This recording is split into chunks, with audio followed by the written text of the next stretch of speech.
మీరందరూ ఎదురు చూసే 1000 చిత్రాలు పైగా నటించి హీరోలను కూడా ఒక్కొక్కసారి హీరోలు మర్చిపోతారు, కానీ బ్రహ్మానందాన్ని ప్రేక్షకులు మర్చిపోరు. బ్రహ్మానందం 24 క్యారెట్ గోల్డ్ ఏ విధంగా మెరిసిపోతుంటుందో అదే రకంగా బ్రహ్మానందం యొక్క జ్ఞాన ప్రజ్ఞాన విజ్ఞాన్ నటన, అతని మంచి హృదయం, ఈశ్వర భక్తి, మహోన్నత వ్యక్తి, ఆయన్ని ఇప్పుడు మాట్లాడమని కోరుతున్నాను. ఇప్పుడు అసలు ఇది నేను మాట్లాడవలసిన సభ కాదు. లీడర్ పేపర్ రమణమూర్తి పైకి రావాలని కోరుతున్నాను. ఎందుకంటే మహాపండితులు, వేదాధ్యయనం చేసినటువంటి మహానుభావులు, ఇలాంటి వాళ్ళందరూ ఇక్కడ ఉన్నప్పుడు ఈ సభలో మాట్లాడేటువంటి అవకాశం అనే పదం వాడకుండా ధైర్యం కావాలి మాట్లాడటానికి ముందు. ఈ ధైర్యం నాకు లేదని నేను సిన్సియర్గా ఒప్పుకుంటూ నేను 2 ముక్కలు మాట్లాడతాను అంతే.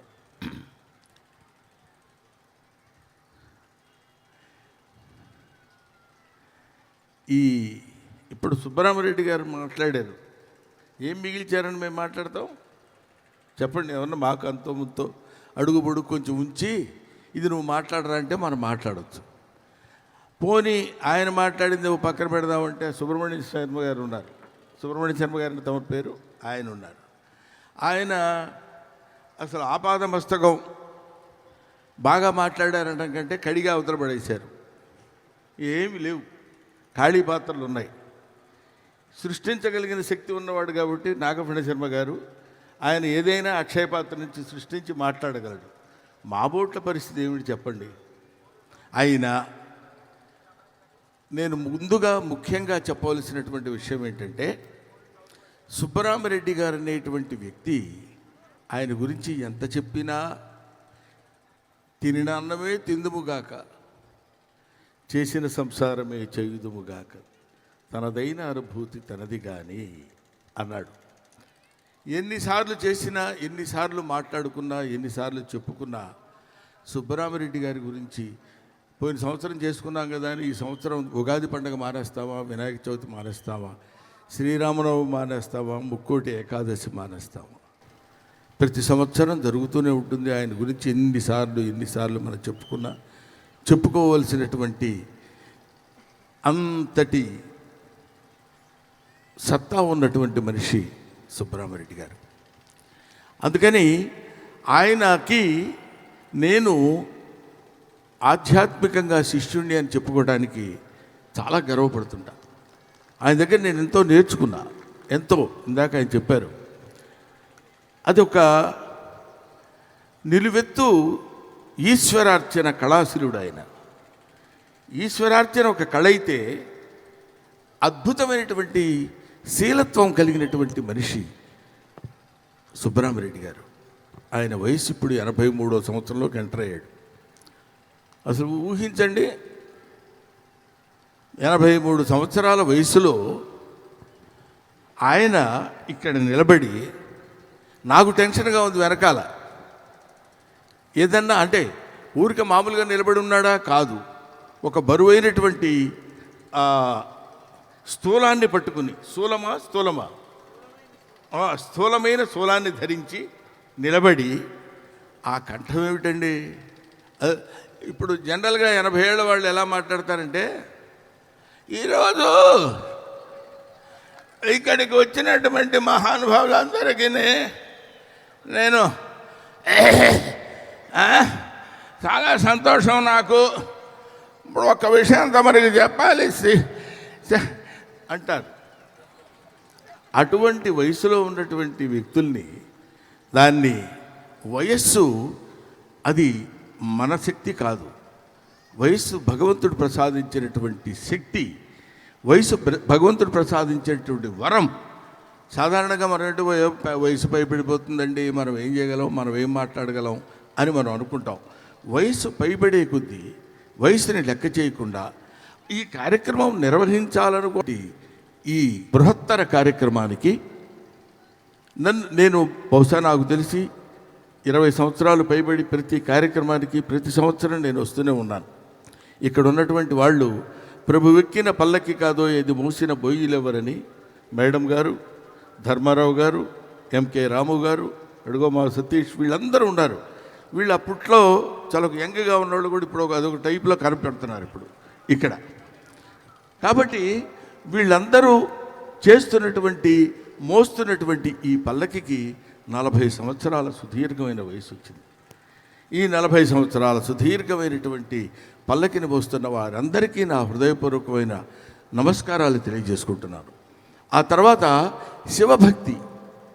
శివభక్తి గురించి ఎంతమందో ఎన్నో రకాలుగా ఎన్నో విధాలుగా చెప్తుంటారు. నేను చెప్పడం ఏమిటి, నా బొంద చాలా దాన్ని ఏమంటారండి అసందర్భంగా ఉంటుంది. ఇంకో మాటలో చెప్పాలంటే ఏదో కుప్పిగంతులు వేసినట్టు ఉంటుంది. ఎందుకంటే నాకు కుప్పిగంతులు అనే పదం సరిపోతుంది. ఎందుకంటే కమిడియన్ని కదా, హాస్యంతో ఉంటాను కాబట్టి నన్ను కోతి కింద భావించవచ్చు. కాబట్టి కోతి కుప్పిగంతులు వేస్తుంది కాబట్టి నేను కూడా కుప్పిగంతులు వేయొచ్చునేమో అనే పర్మిషన్ నేనే తీసుకుని 2 ముక్కలు మీతో మాట్లాడాలనుకుంటున్నా. ఓం నమోస్త్వనంతాయ సహస్రమూర్తయే సహస్ర పాదాక్షి శిరోరు బాహవే సహస్రనామ్నే పురుషాయ శాశ్వతే. ఏం లేదురా, ఇది నేర్చుకో చాలు, నీవు అందరి దేవుళ్ళు తిరిగి వచ్చినంతటి పుణ్యం కలుగుతుంది అని చెప్పారు. అందుకని ముందు 1,000,000 కోటి యుగాల్ని ధరించినటువంటి ఆ స్వామికి నమస్కరిస్తున్నాను. ఇందాక ఈశ్వర శబ్దానికి అర్థం చెప్పారు సుబ్రహ్మణ్య శర్మ గారు. ఎంత నాగఫణి శర్మ గారికి ఈరోజు ఈశ్వర భక్తుడైనటువంటి వారు సన్మాన కార్యక్రమం చేయాలనేటువంటి భావన, ఆయనకి పద్మశ్రీ అవార్డు రావటం సందర్భంగా ఏదో సందర్భం అని పెట్టుకోవాలే కానీ మీరు కూడా వింటున్నారా? ఓకే. కాబట్టి ఆయనకి సన్మానం చేయడం అంటే ఇందాక చెప్పినట్టు పుంభావ సరస్వతి, సాక్షాత్తు సరస్వతీదేవికి సన్మానం చేసినట్టే. ఆయన ఎక్కడి వాడు అనుకుంటున్నారు? నాగఫణి శర్మ బంబెరపోతన నడయాడినటువంటి ప్రదేశంలో పుట్టినవాడు, తెలంగాణ వాస్తవ్యుడు. ఆయన బంబెరపోతన చెప్పినటువంటి ఒక అద్భుతమైనటువంటి చాలా ప్రతి వాళ్ళకి అర్థమయ్యే విధంగా చెప్పినటువంటి విషయం, ఈశ్వర శబ్దానికి ఇందాక అర్థం చెప్పినట్టు, ఎవ్వని చేజనించు జగమెవ్వని ఎందుండు ఇందు పరమేశ్వరుడెవ్వడు మూల కారణం ఎవ్వడు అనాది మధ్యలేయుడెవ్వడు సర్వము తానయైన వాడెవ్వడు వాని ఆత్మభవు ఈశ్వరుని శరణంబు వేడదని. అటువంటి ఈశ్వర శబ్దానికి అర్థం అందంగా చెప్పినటువంటి వ్యక్తి బమ్మెర పోతనామాచుడైతే, ఆయనకి బమ్మెర పోతనామాచుడికి అందరూ అన్ని రకాలుగా సరస్వతీదేవి సాక్షాత్కరించింది.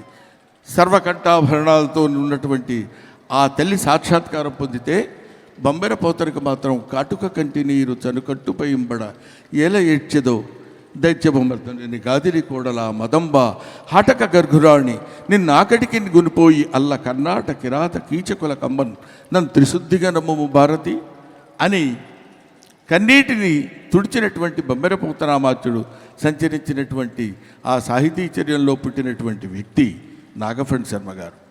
ఈయన ఏం చేశారంటే ఎన్నో రకాలైనటువంటి ఆభరణాలు, ఎన్నో రకాలైనటువంటి నవరత్న ఖచ్చితమైనటువంటి ఆభరణాల సరస్వతీదేవికి ఆపాదించి అలంకరించి మురిసిపోయినటువంటి మహా కవుల్లో మహా సాహితీ ఉద్దండుల్లో ఒకడైనటువంటి వారు నాగఫణి శర్మ గారు. అష్టావధానం ఒకటి గుర్తుపెట్టుకోవడమే కష్టం, ఇందా చెప్పినట్టు.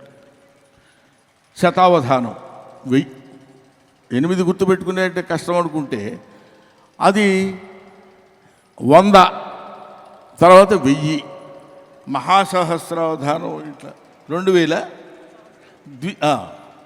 2000 అంటే మీకు 10,000 ఇచ్చినా చేసేస్తారు మీరు. ఎందుకంటే 1000 చేయడం అలవాటు పడ్డవాడికి 10,000 పెద్ద లెక్క అది.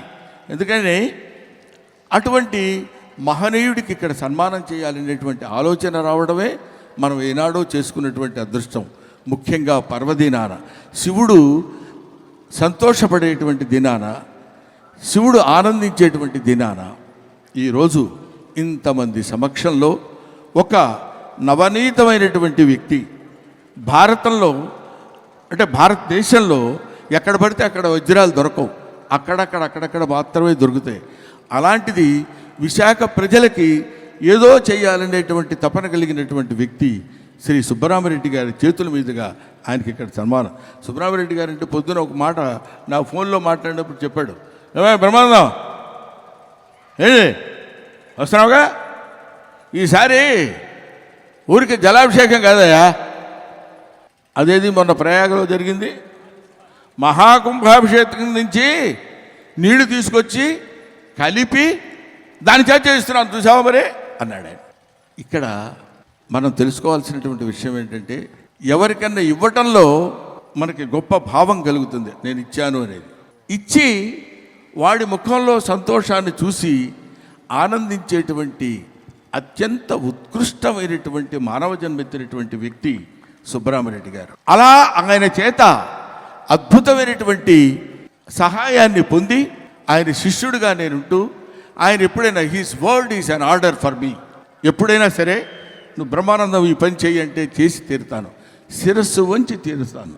అది సుబ్బరామరెడ్డి గారికి నేను ఇచ్చే గౌరవం కాదు, సుబ్బరామరెడ్డి గారిలో అంతర్లీనంగా ఉన్నటువంటి దైవానుగ్రహంతో కూడినటువంటి శివశక్తుడికి పాద పద్మాలకు నమస్కరిస్తూ నేను చెప్తున్నటువంటి విషయం. అటువంటి మహానుభావుడు సుబ్బరామరెడ్డి గారు. ఆయన ఏ సంకల్పం పెట్టినా ఆయన మాట్లాడుతున్నప్పుడు రిక్వెస్ట్ చేయటాలు ఏమన్నా, గంట నువ్వు మాట్లాడు అంటాడు. ఏదండి పవర్. నేను చెప్పేది ఏముందండి, ఇప్పుడు వాళ్ళు విన్నారు, వీళ్ళు విన్నారు, మీరు చదివారు, అది మళ్ళీ నన్ను చదవమంటే నేను కాసేపు చదివి పడిపోతాను కింద. ఎందుకు ఇట్లాంటివన్నీ మనకు అనవసరమైన విషయాలు. కాబట్టి అద్భుతమైనటువంటి శక్తి సంపన్నుడు, శారీరకమైన శక్తి. ఇందాక చెప్పాను కదండి మీకు, ఏ కళ్ళలో అయితే దయాగుణం కనిపిస్తుందో ఆ కళ్ళు కలిగిన ప్రతి వ్యక్తి అందగాడే అని చెప్పినటువంటి మహానుభావుడు శ్రీ సుబ్బరామరెడ్డి గారు. Thank you very much sir, thanks a lot. మీ అందరి సహనాన్ని నేను పరీక్షించినందుకు మార్కులు అయిపోతే అయిపోయారు కానీ తిట్టుకోవద్దు. నమస్కారం ప్రకటించిన శుభ సందర్భంగా డాక్టర్ సుబ్బరామిరెడ్డి ఫౌండేషన్ అందించు అభినందన మందార మాల అనంతపురం జిల్లా తాడిపత్రి తాలూకా కడవకలను గ్రామంలో 1959 జూన్ 8వ తేదీన నాగభూషణ శర్మ సుశీల పుణ్య దంపతులకు అదృష్ట ఫలంగా జన్మించిన నాగఫణి శర్మ 12 ఏళ్ల ప్రాయంలోనే ఆసు కవిత విద్యలో తన ప్రతిభను ప్రారంభించి 14వ ఏటనే మొదటి అవధానానికి శ్రీకారం దిద్దారు. 1000కి పైగా అష్టావధానాలు, 10కి పైగా శతావధానాలు, ఒక పంచశతావధానం, ఒక మహాసహస్రావధానం, ఒకే రోజులో శతావధానం, ఒక దశగుణిత అష్టావధానం, ఒకే రోజులో శతావధానం, మహావధానం, ఆమనిలో అవధానం, అవధాన గంధర్వం, అవధాన విజయిని వంటి అపూర్వ ప్రతిభావంతమైన ప్రక్రియలకు తనదైన. ఇంకా ఈ సన్మాన ఫలకంలో వారిని ప్రశంసిస్తూ సుదీర్ఘంగా రాయటం జరిగింది. సమయాభావం చేత ఇక్కడితో ముగించి వారికి సన్మాన ఫలకాన్ని అందజేస్తూ ఉన్నాం. బ్రహ్మానందం గారు త్వరగా వెళ్ళిపోవలసి ఉండడం చేత వారిని శాలువతో సత్కరించి ఆత్మీయంగా టీఎస్ఆర్ ఫౌండేషన్ పక్షాన వారిని సత్కరిస్తారు డాక్టర్ సుబ్బరామిరెడ్డి గారు. ఆయన పేరు చూసి సినిమా చూడాలనుకునేంతగా ప్రేక్షకులను వలవేసి బంధించిన హాస్య రసరాజు బ్రహ్మానందం గారు. సినిమా చరిత్రలోనే ఒక రారాజు ఆయన. అలాంటి